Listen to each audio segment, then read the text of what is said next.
Hello, good day everyone. Thank you for joining this lecture on headache. I am presenting to you today with the help of slides that Professor Saylor had created a while back. So, yes, let's jump into this. I hope you can hear me fine. Well, you cannot respond this way, so I hope it's all right. So I will just get started. Um, so what is headache? Headache is caused by an irritation or trauma or ischemia to pain-sensitive structures in the head. So those pain-sensitive structures are mainly the meninges, the blood vessels, the nerves, and the muscles. Not so much the brain itself, although the activation of brainstem structures can lead further on to activation of free nerve endings, for example, those that are found around the dura vessels that then again trigger the parasympathetic system and thereby cause dilatation, as for example, in migraines. Also, for you, it's important to know that ischemia itself um, oftentimes doesn't go along with headaches. So, strokes are usually not ischemic strokes are usually not necessarily associated with headache. However, ischemic strokes in the posterior circulation can be, just because of the different anatomy there, and it's believed to have a different activation through the meninges that are thicker in the posterior part of the brain. Um, for you, I think the essential message of this lecture is how do you go about a patient which comes to your emergency room with headache? How do you discriminate clinically between a primary or a secondary headache? And which signs would be warning signs for you, or which signs would be leading you towards just kicking off like a whole palette of diagnostics? So it's essential for you to be able to locate the red flags that might be indicating that this person likely has a secondary headache, for example, caused by subarachnoid hemorrhage, vasculitis, tumor, etc., versus primary headaches where there is no underlying identifiable cause for the headache, um, such as migraine, tension type headache, or cluster headache. So when you're taking a history, that especially in headache patients can take a long time, and you have to be quite thorough. So there's yeah plenty of characteristics we want to um, we want to really specify on. So one of them is asking after the character of the pain. So is the pain dull, throbbing? Is it more tight, like a band around the head, or is it lancinating, like someone stabbing you with a sharp knife into your brain? Of course, that doesn't distinguish very well between headache etiologies, but it can help you um, like narrow down on your headache type. Then it's important to ask after the localization. Is it more facial, orbital, retroorbital? Is it more temporal? Is it like the whole head that is involved? Is it always one-sided, or have you had the same headache on the other side? Um, is it going down towards the neck? Also there, important to ask, is it one-sided or bilateral? And then always also ask if there's any associated symptoms, like constitutional symptoms, fevers, night sweats, for example. Then are there any visual disturbances? Is there any sensitivity to light or sound? Um, is there accompanying nausea, vomiting? Is there any lacrimation, rhinorrhea, any reddening of the conjunctiva, any swelling of the eyelid, for example, or has there been a loss of consciousness? Then, very importantly, you have to define the acuity of the headache. So, are we talking about a hyperacute onset, acute, subacute headache, which has built up, um, or is it chronic already? Has it been there for weeks, many days on end?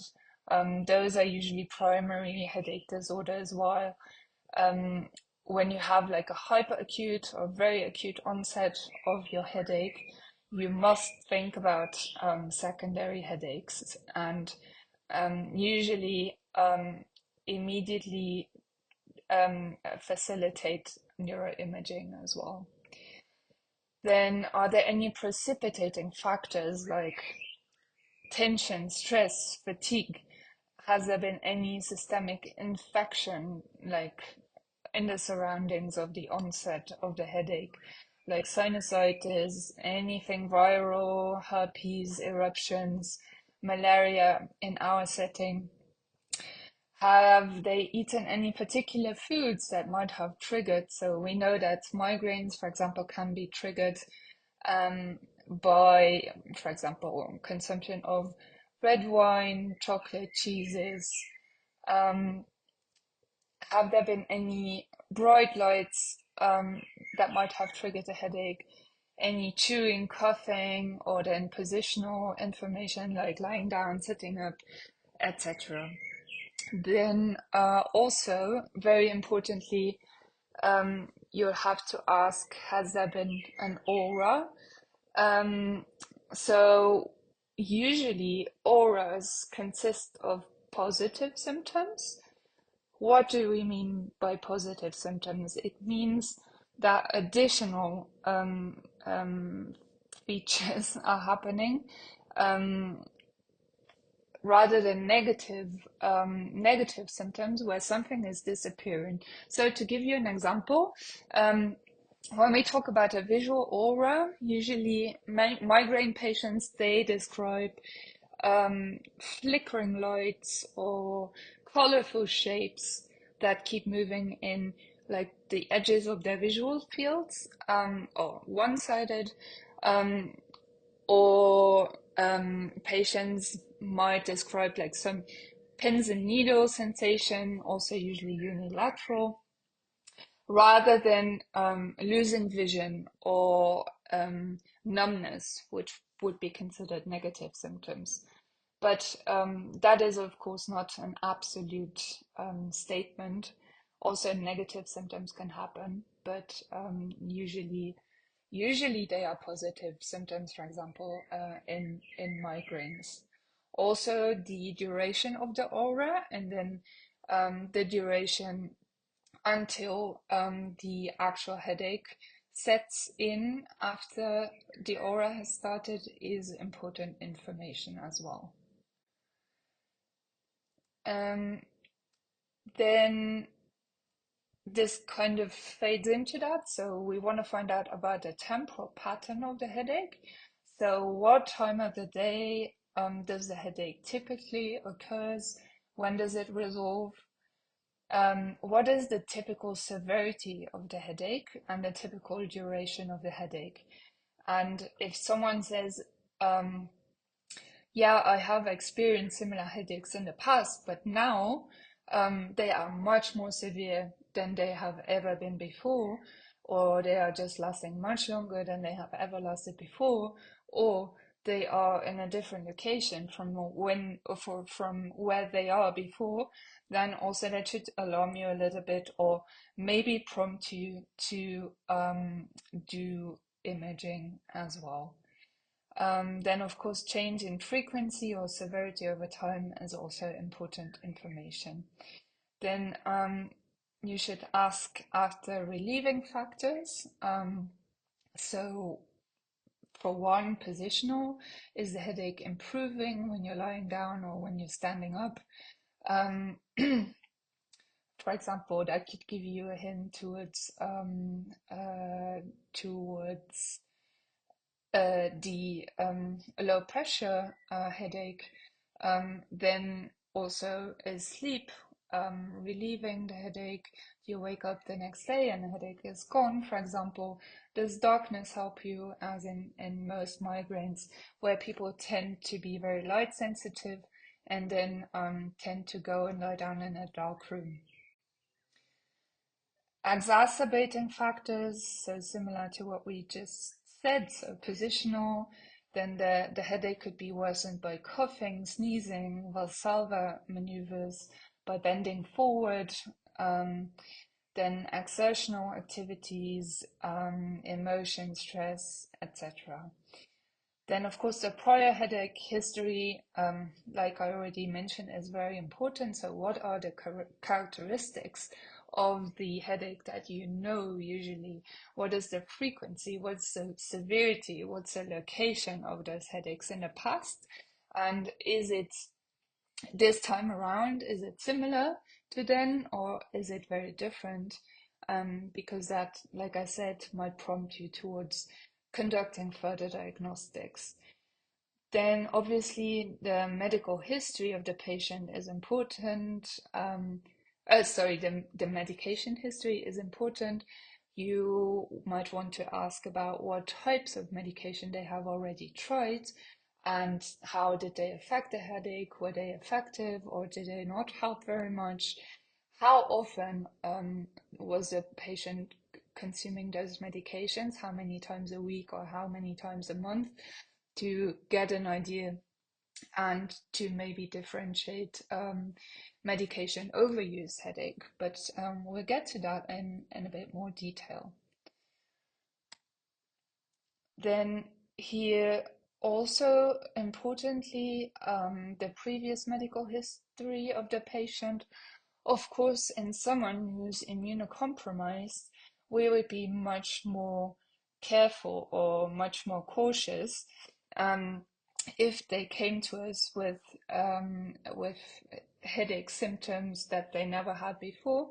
So that would also, for example, in someone who is taking suppressive medication, or someone who's HIV positive, especially if they would be immunologically poorly controlled. Um, those patients definitely need to be investigated further if they show up in your emergency department and are complaining about headache that they never had before. Then is there any cancer history, and then any autoimmune inflammatory conditions, amongst others. Family history is important as well, as we know that migraines often run in the family, so there's like a genetic component to migraines. And then, of course, always try to take a social history, ask about alcohol consumption, ask about other substances that the patient might be consuming.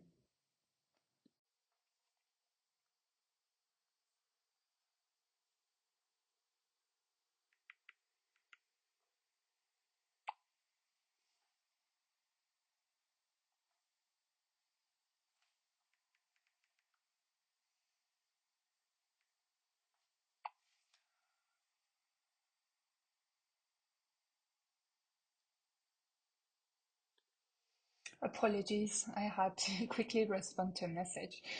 Um, So here we see a table, which is a very good table for you to remember or even to print out and carry in your pocket.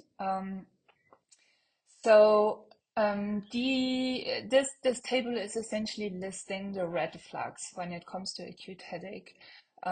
So just quickly going through this. So a headache beginning after the age of 50 years should be something that will prompt you to uh, to consider it as a red flag and um, to lead you towards doing further diagnostics such as neuroimaging, and then just depending on whether you're actually considering temporal arteritis, also do further workup. Then a very sudden onset of headache, the very much talked about thunderclap headache, for example, which might indicate a subarachnoid hemorrhage or pituitary apoplexy or a hemorrhage into a mass lesion or just into the parenchyma, or vascular rupture, vascular malformation. Um, of course, in that case, also immediate neuroimaging is indicated. Then headaches that are increasing in frequency and in severity should be considered a red flag. New onset headache in a patient, like we said just before, with a risk factor such as HIV infection or cancer or any autoimmune inflammatory treatment, they also should be screened for secondary headaches. Then headaches with signs of systemic illness. Obviously, if there's a fever, if there's a stiff neck, if there's a rash, you should also investigate further with neuroimaging and plus minus lumbar puncture if possible and serology. If there's any focal neurologic signs or symptoms of disease, especially if they are lasting, then of course also you must consider that there might be a mass lesion or a vascular malformation, a stroke, for example, and also should opt for further diagnostics. Papilledema is another sign that you should take seriously, as well as headache subsequent to head trauma, obviously, especially also if there had been loss of consciousness or if you find any focal findings. So this slide is equally important, which kind of lists the common causes according to the acuity of onset. So also here with acute onset, we have to consider SAH, we have to consider cerebrovascular disease, meningitis, encephalitis, if there's any fever or ocular disorders. Then with subacute onset, we have a different panel of differentials we need to rule out or confirm. And in the chronic department, we have mostly the primary headaches, like we already said before. So a patient with a headache always requires a thorough physical examination. So of course, a general exam, vital signs, then look for tenderness around the scalp, look for meningismus, and then plus minus paraspinal tenderness or spasms. And then, of course, do a thorough neurologic exam, comment on the mental status. If you can, do a fundoscopic examination, look for the extraocular movements, especially should there be any sixth nerve pulses, which could be indicative of raised intracranial pressure. And then, of course, look for any kind of focal neurologic deficits. When it comes to management of headache, again, to emphasize, if there's any red flag symptoms or abnormal examination findings that you come across, you must rule out a secondary cause of headache. So again, this is like for you at this stage of your studies, and once you become an intern, and just generally, even if you're not going to practice as a neurologist, it's just very important to localize those red flags and then um, um, act accordingly to that, and not delay any brain imaging or lumbar puncture or other targeted investigations if the patient has any signs of a secondary headache. If there are no red flag symptoms, and if the neuroexam is normal and the history is consistent with the primary headache, then the patient does not need imaging or further investigations. Okay, so if in doubt, also you can always consult a neurologist if you're unsure. But also someone with a first time diagnosis of a migraine, if they have the age, the characteristics of the headache, possibly the family history, and classic presentation, then they don't necessarily they sorry, that's wrongly put, then they don't actually need neuroimaging. But for that to be not necessary, of course, everything has to be consistent, right? If there's any doubt, consult a neurologist, and if you come across any red flags, then try and facilitate further investigations for the patient as soon as possible. Now we're briefly gonna touch upon secondary headaches. So a lot of them you might already have heard about, but just to go through like the main characteristics, and for you maybe to be able to recognize them quicker. So the maybe the most common one is subarachnoid hemorrhage. It's oftentimes spontaneous, can be traumatic. In 75%, it's due to rupture of an aneurysm, can also be due to rupture of an AVM or other vascular anomalies. The incidence is 6 per 100,000 of the in the population annually.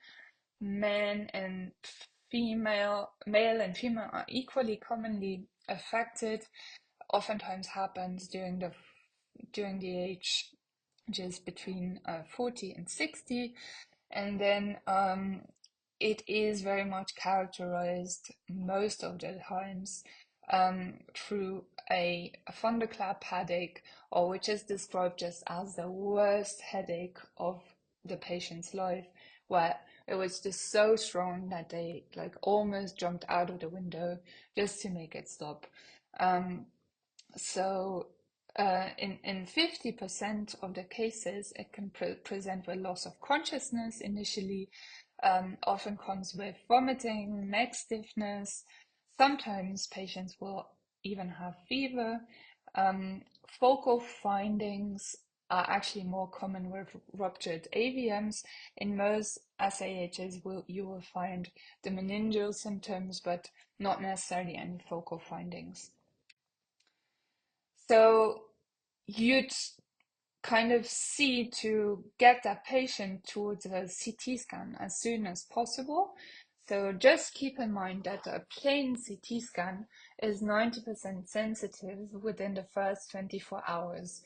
So there's like still a 10% chance of missing the SAH during the first 24 hours, and even higher percentages once the initial onset of the symptoms is longer than 24 hours ago, right? So when you have a very strong clinical suspicion for an SAH and you can't find anything on the CT scan, then you should definitely opt for a lumbar puncture. um, which can present with an elevated opening pressure, then an elevated red blood cell count, or xanthochromia after and or xanthochromia after 12 hours. So the xanthochromia can be there after the symptom onset was more than 12 hours ago. And the white blood cell count can be elevated as well. Glucose can be low. All right.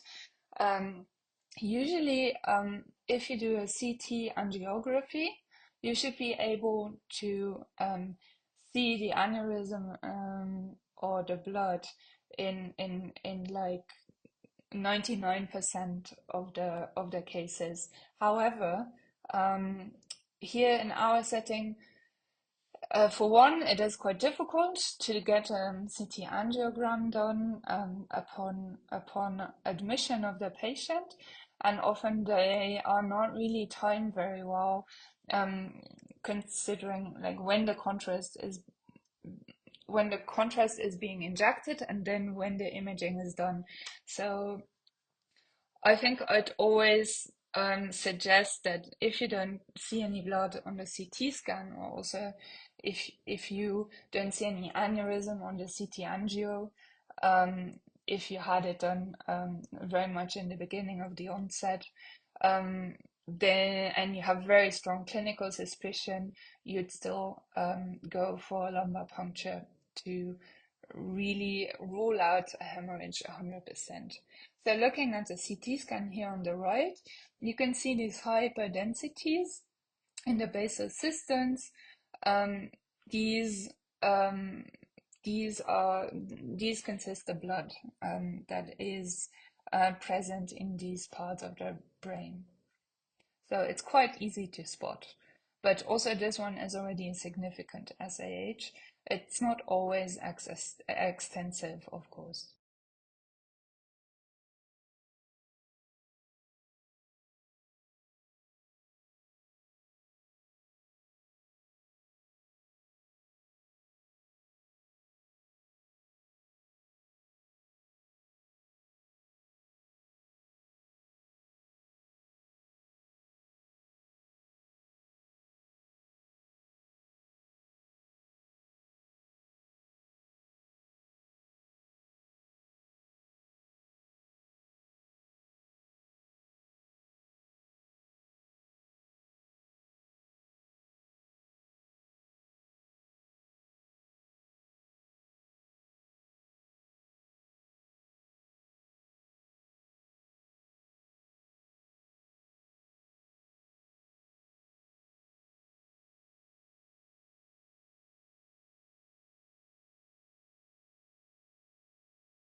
Treatment, so of course, quite tight BP managing is in order. Bed rest with elevation of the head of the bed, usually over 30 degrees. Then you all know we give nimodipine 60 milligrams, usually every 4 hours. While in our setting, it's mostly every 6 hours. But don't forget that. Then yes, we should be maintaining euvolemia and normal hemoglobin, hematocrit.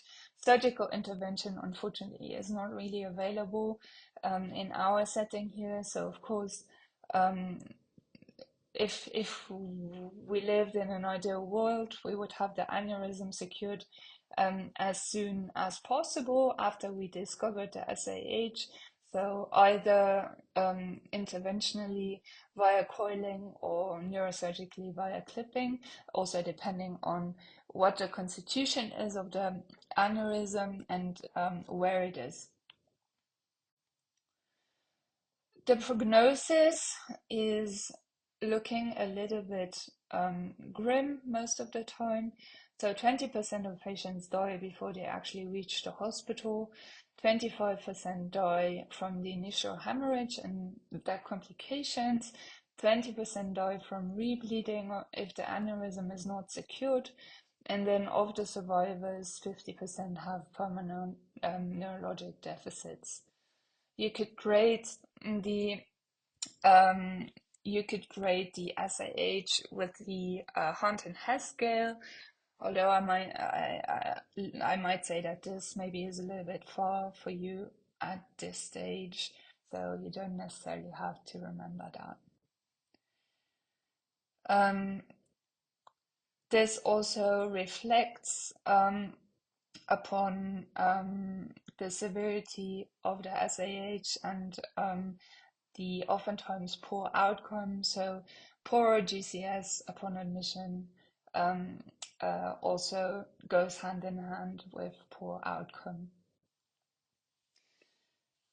Now, our second secondary headache we want to cover is the giant cell arteritis. It was formerly called temporal arteritis. So it is in itself a subacute granulomatous inflammation of external carotid arterial system, so particularly the superficial temporal artery. It's very uncommon before the age of 50. The incidence increases with increasing age, and females are twice as often concerned as males. So this headache usually is unilateral, but can also be bilateral. Oftentimes you find skin tenderness over the temporal regions. You find a hardened temporal artery here in this region, which you can feel when you palpate. A pathognomonic sign actually is the jaw claudication. So patients usually notice that they can start chewing, but just after a few chews, they cannot continue. And then it's often associated with polymyalgia rheumatica as well. So keep that in mind if someone also complains about pain, especially in their proximal muscles, usually the shoulder muscles, but can also be the hip girdle muscles, then that would be an additional sign. So here's a good picture where you can see, I mean, you can see this type of enlarged temporal artery in many elderly people. But if it's hardened and tender, and it goes with headache, and then a very common complication is visual disturbances, which lead to blindness, then of course that might prompt you to react immediately in order to save the vision. So it's usually an unusual presenting symptom, so the visual problems, but they can occur within the first month, and they are turning permanent pretty quickly, especially in the untreated patients. It can be bilateral in 25% of the patients. So how do you diagnose this condition? So you do an ESR, which is usually very elevated. You can do, or you should do, on suspicion, you should do an artery biopsy, and then you might see vasculitis. Also, you could do an ultrasound, which is not listed here, but which is a very effective method where you could also discover the vasculitis, which presents as what we call a halo sign. So very hyperechoic vessel walls in the temporal artery. And then also the thickened temporal artery, which you might just discover upon examination of the patient, of course. So you shouldn't delay treatment, and should opt for high dose steroids, especially if you have any kind of visual disturbances. You should immediately go for high dose IVNP, or dexamethasone or equivalent, and then kind of fade into prednisolone taper over months or even over 1 to 2 years. And then usually when you start the treatment, the headache resolves very, very quickly. So again, I have said this already, but you should not withhold treatment awaiting biopsy results if you are clinically sure that that's what you're dealing with. And especially if there's any visual disturbances, you should immediately go for the steroids. Now, we want to talk about idiopathic intracranial hypertension, which was formerly known as or called pseudotumor cerebri. I think that expression is not used anymore nowadays. Females are much more commonly affected than males, with a peak incidence in their 20s. It's usually characterized by diffuse headache, which is oftentimes worse when they are lying down, but it is not necessarily positional. They can experience a pulsatile tinnitus and transient visual obscurations as well, which can worsen with sneezing, bending over, Valsalva maneuvers. Can be described quite unspecifically as such as blurry vision, or even visual loss or diplopia.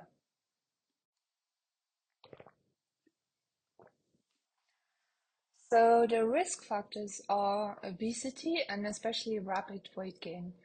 Um, So especially if someone tells you that they've gained like 10 kilograms, for example, in the past few months, and then present with like a diffuse headache and some visual symptoms, then that's something that you should think about.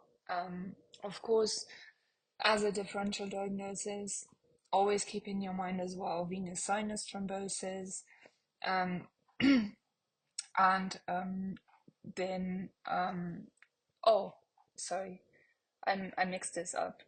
Yes, of course you should keep a venous sinus thrombosis in your mind as well as differential, but we're talking about risk factors here.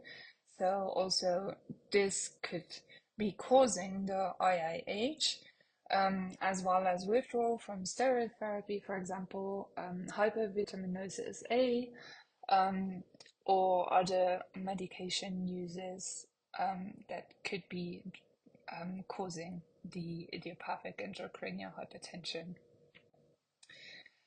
When you examine the patient, you should make sure to do a fundoscopy as well. Usually you find bilateral papilledema, you can find six nerve pulses, you can find constriction of the visual fields, usually can have an enlargement of the blind spot and a generally decreased visual acuity. Then, of course, you should do neuroimaging. Better would be MRI, but in the CT, you can also discover small slit-like ventricles, anticellular flattening of the posterior aspect of the globes of the eyes, and then tortuous optic nerves or dilatation of the optic nerve sheet. That's very difficult to see on the CT scan, but you can definitely appreciate that on an MRI scan, especially if they have done fine slices through the orbiter. So then as a third mainstay of the diagnostics, a lumbar puncture would be indicated with measuring of the opening pressure. Usually the CSF studies themselves are normal. So now just for you to visualize what I mean when I was saying slit-like ventricles. So here you see the lateral ventricles are barely appreciative. So you see they are very slit-like, very, very thin and almost obliterated um, in like the posterior horns here. Um, then this is MRI images. This shows the flattened posterior globes of the eye bulbs and then the tortuous shape of the optic nerves on both sides. Then what do we mean by anticellular? Looking here, it looks like within the pituitary gland, it looks like it's filled with CSF, while normally it should be more hyperintense in that area. Treatment for idiopathic intracranial hypertension would be, first line would be acetazolamide or Lasix.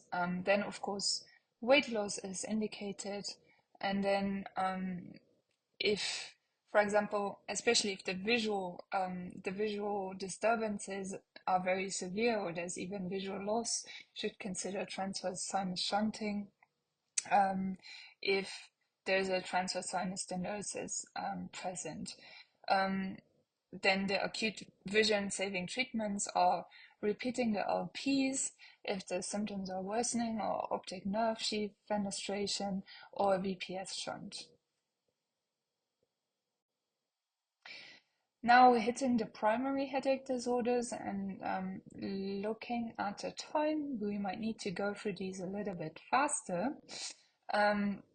Just like as a general information, because it is a big topic, and most of the world's population lives in regions without accurate epidemiologic data. So the data is the global prevalence in adults 18 between 65 years old is for migraines 15%, tension type headaches 21%, and then other chronic headaches, including medication overuse headache, 3%. But probably those percentages are even higher or would be even higher if we had more accurate data on it. The GBD in 2013 said that headaches are the third leading cause of healthy life loss due to disability. So migraine especially is the seventh most common chronic condition and the sixth common cause of healthy life loss due to disability. Now, talking about migraine in specific, we were talking about taking a very detailed history when you see a patient with headache, and then also same with chronic headaches, where you might be more inclined to consider a primary headache. So migraines usually present unilaterally. They usually have they usually appear more commonly on one side, but then most patients will tell you that, oh, every now and then they also experience a similar headache on the other side. They are often pulsatile because involving the free nerve endings that are going through the dural vessels and that are kind of causing this pulsatile characteristic. Then they are usually moderate to severe intensity. They usually have associated symptoms like light or sound sensitivity, nausea, vomiting. They are usually worsened by routine physical activity. Then know that 80% of migraines are common migraines without an aura, and 20% are classic migraines with an aura. Then, like I already mentioned, it's important to also have like the temporal details on the aura. Usually auras are quite brief, should be lasting longer than 5 minutes, but usually last shorter than 60 minutes. If there's multiple aura symptoms, they can also occasionally last longer than 60 minutes, and the headaches usually follow the aura. Sometimes can come like an hour after the aura has finished, for example. Females are more often affected than males, and the onset is usually early in life. yeah. Then family history of migraine is also quite common. So there's a genetic disposition to migraines. If the examination is normal, then you don't need to do any further workup, especially if the history is supportive, the examination is normal, like I said, and is presenting at a typical age. Then treatment would include lifestyle factors as a mainstay. Then a prophylactic therapy can be indicated if the headaches occur more than 2 or 3 times per month, or are especially the severity of the pain is, or the duration of the pain is especially disabling or severe. And then, of course, the acute abortive therapy as well. So we're going to look at this a little bit more closely. So when I talk about lifestyle factors, especially, I mean, avoid any triggers, for example, certain foods or drinks, then assure adequate hydration, adequate rest, avoid hunger, then kind of regulate the sleep-wake rhythm, and especially also assure that you get enough exercise, which means 3 to 4 times a week, about 30 to 45 minutes, mild to moderate intensity exercise, more cardio exercise is meant by that, rather than any weightlifting. Prophylactic treatments are available, and like I said, depending on how many times per week or month the headache occurs, so more than 2 times a week could be an indication to start a treatment. But even if it's less, however, if the severity of the headache or the duration of the headache is long, then you might consider starting a prophylactic treatment, even if it's less than twice a week. You choose the treatment according to side effects or to other beneficial effects. So, for example, if you have someone who might have like in, might be like inclining towards depressed mood, or had any history of depression, then you might go for tricyclic antidepressants before anything else. Then if someone has hypertension already or high pulses, you might consider propranolol first. Then if there's any history of seizures, or for example polyneuropathic pain as well, you might be inclined to choose valpre or gabapentin or lamotrigine as a first option when you choose your prophylactic treatment. Same goes for verapamil, or vitamins can sometimes help as well. Abortive therapies when someone comes in with an acute migraine include aspirin, then as aids, paracetamol, triptans. With triptans, always remember you shouldn't just use them in patients with cardiovascular risk factors or patients who had myocardial infarction or a stroke in the past. So there's a relative contraindication for triptans in those patients. So you would have to investigate further and make sure you don't put those patients at risk with triptans. Then ergots, antiemetics are important because you can have gastric paresis if someone has strong nausea or vomiting. You might want to give an antiemetic 30 minutes before you give the pain medication, for the pain medication to be effective at all. Caffeine does help some patients with migraines quite effectively as well. Then what we call status migrainosus, or very severe headache that lasts for a long time, for usually some days, couple of days. You might want to prepare those patients a migraine cocktail, which can include metoclopramide, Benadryl, and ketorolac, for example, or more commonly used in Europe at least are IV steroids, for example, 3 to 5 days over 100 milligrams of prednisolone, or IV is that, or also you could do a prednisolone taper with 100 milligrams orally, and then take it down slowly over some days. You could give IV magnesium. You could also give IV valproate. Frozen, I don't know if we have it available here. I personally have never given that, so I don't have any good experience with that. Then briefly touching on the tension type headache. So tension type headaches usually are chronic recurrent headaches without an identifiable cause that lack features of migraine headaches.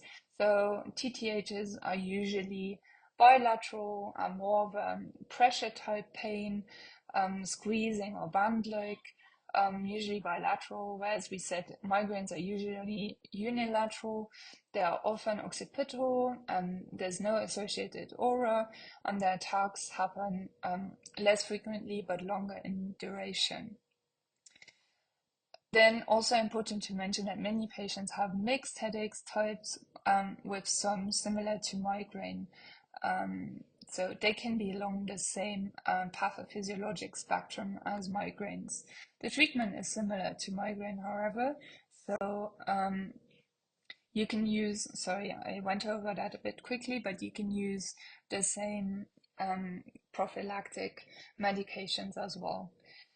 Then I want to discuss the medication overuse headache with you because it's such an important entity, and I see so many patients as well in my clinic who are suffering from that. So this describes a chronic daily headache that develops after frequent use of abortive therapy for headaches. So use of like over-the-counter pain medication more than 2 to 3 days a week, and it can be triggered by any abortive therapy, including caffeine. What is the treatment now? I mean, if this patient is already taking lots of pain medication multiple times a week, how do I wean them off that? So they would actually have to withdraw from all abortive therapies for 2 whole weeks. So during that time, you can use prednisolone and taper during those 2 weeks to kind of try and get them off the over-the-counter pain meds, and then already begin a prophylactic medication, for example, with amitriptyline, which is the one we have most readily available here in our setting, and also which takes, amitriptyline as used as also with neuropathic pain, and it's not something you can take every now and then, but you would have to take on a continuous basis every day, just in order for it to build up a level in the blood and to build up efficacy. So it would take 10 to 14 days for it to become effective. So you could already start that in the time where you are making use of the steroids and pausing every other pain medication. Then after 2 weeks, the patient can begin to reuse the abortive therapy again, but you should really instruct them that they should not be taking more than 2 to 3 days per week. Briefly touching on a cluster headache, which is one of the trigeminal autonomic headaches and which affects males, young males, much more than females. So the mean age of onset is 25 years. Usually there's no family history, and they consist of clusters of brief, very severe headaches. They are usually unilateral, constant, non-throbbing, and last 15 minutes to 180 minutes, so 2 hours. They commonly occur at night. They make the patients very restless. They usually run around in the night, like literally holding their heads. They can recur daily, often at the same time of the day or the night, more like, and usually they show up in clusters of weeks or months. So so when patients get them, they get them often, but then they might have no symptoms over months or years even, before those clusters return. They are associated with trigeminal autonormal symptoms like unilateral conjunctival injection, lacrimation, rhinorrhea, swelling of the eyelid oftentimes, or Horner syndrome even. They can be precipitated by alcohol intake. The treatment, so the abortive acute treatment, is high flow oxygen by face mask. So not with a normal like little nostril things, but like a proper face mask. And then also triptans, usually subcutaneous injections are most helpful. They can be effective. Dihydroargitamine can also be used, but I don't think we have that available here in Zambia. Um, then, in terms of prophylactic treatment, verapamil is most commonly used, or also possible to use prednisolone, which can be tapered, or lithium or indomethacin can work in some patients. Um, when it comes to headache in Zambia, there's two interesting, at least two, I mean, they are already a little bit older, interesting papers on the epidemiology, and then another one on the general burden of primary headache disorders in Zambia. And I just wanted to mention that it is those papers are reflecting what we already know from a global perspective. So kind of distribution amongst primary headache types is quite similar to elsewhere in the world. But just to mention that especially also medication overuse headaches are very, very common here in Zambia, and that might be due to the readily available analgesics that you can just get over the counter and you can self-medicate with as much as you want without an actual healthcare professional making a diagnosis or making recommendations on how to take those meds. So that is something to really think about, and always keep medication overuse headache in the back of your mind as a possible cause for a possible primary headache. Then also I wanted to mention, yeah, essentially also here there's lots of healthy life loss due to disability due to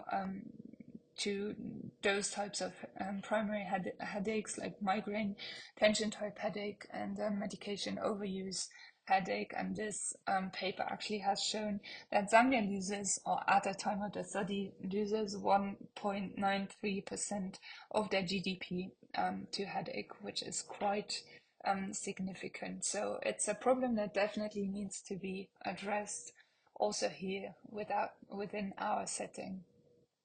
So hopefully with more neurologists, that problem can be solved at some point in time. Thank you very much for your attention. Bye bye.